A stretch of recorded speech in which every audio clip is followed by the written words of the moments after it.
Government-run healthcare will result in a massive expansion in the size and scope of Washington. Yet the politicians are claiming that they are being fiscally responsible. I'm Dan Mitchell of the Cato Institute. This Center for Freedom and Prosperity video is going to debunk this assertion and look at the real fiscal policy implications of the so-called healthcare reform proposals in Washington. There are two core messages in this mini-documentary. First, fiscal responsibility is achieved by limiting the size of government.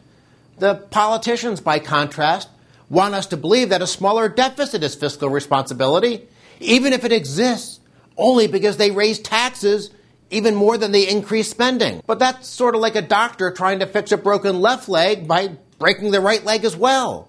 The second message in this video is that nobody, and I mean nobody, should actually believe the politicians when they say a giant new entitlement program is going to lead to smaller deficits. There are three reasons why government-run healthcare will be a budget buster.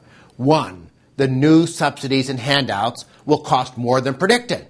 Two, the tax increases won't generate as much money as projected.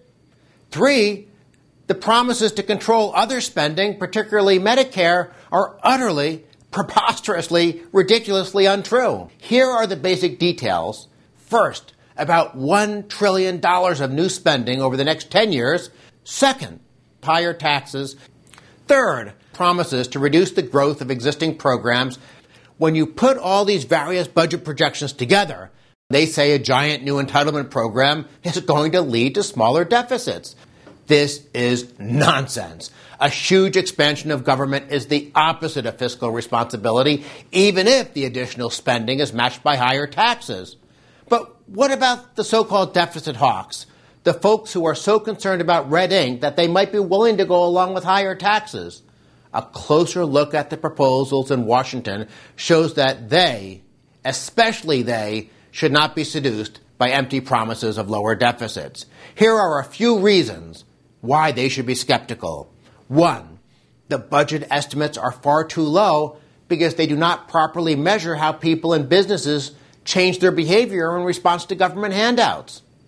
Two, there are incentives for companies to dump their health care plans since workers will then get more take-home pay and be able to obtain health insurance using subsidies and handouts from the government.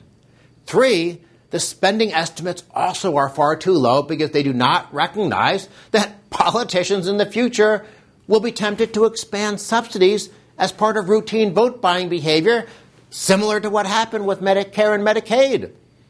Four, future savings in the Senate plan are based on unrealistic gimmicks such as a Medicare commission and a fail-safe budgeting mechanism. These absurd ploys share one thing in common: a hollow commitment to be frugal in the future while spending more today. 5. Indeed, the supposedly frugal Senate bill increases Medicare payments to providers next year while promising to reduce them in the future. 6. The federal government's ability to predict healthcare spending leaves much to be desired. When Medicare was created in 1965, the long-run forecast estimated that the program would cost about $12 billion by 1990. In reality, it cost more than $100 billion that year, and it now costs $500 billion. 7. Medicaid was also created in 1965 and was supposed to be a very small program with annual expenditures of about $1 billion. It has now ballooned into a huge $250 billion entitlement. 8. Medicaid's disproportionate share hospital program is a sobering example. Created in 1987, the program was supposed to cost less than $1 billion in 1992, but the actual cost that year was a staggering $17 billion. 9. The Medicare catastrophic coverage legislation was adopted in 1988 and then repealed less than 2 years later, in part because some provisions were already projected to cost 6 times more than originally forecast. 10.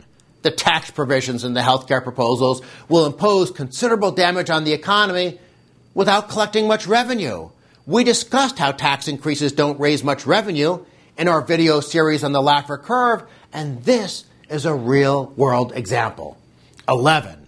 Thanks to the phase-out of insurance subsidies, taxpayers with modest incomes will face marginal tax rates of nearly 70%, a staggering penalty on upward mobility that will hinder overall economic performance. Last but not least, 12. Larger levels of government spending will drain resources from the productive sector of the economy, further undermining economic vitality. This is explained in our video series on government spending. So what does all this mean? If spending will be higher than what is claimed in the official forecasts, and if projected new tax revenues do not materialize because the tax hikes change behavior, and if promises of future spending restraint do not materialize because politicians are, well, politicians, and if the overall economy slows down because government is a bigger burden, then there is only one outcome. Deficits and debt will skyrocket. The House plan is a budget buster. The Senate plan is a budget buster. You can take that to the bank. Please share this video with others. On behalf of the Center for Freedom and Prosperity, thank you for watching.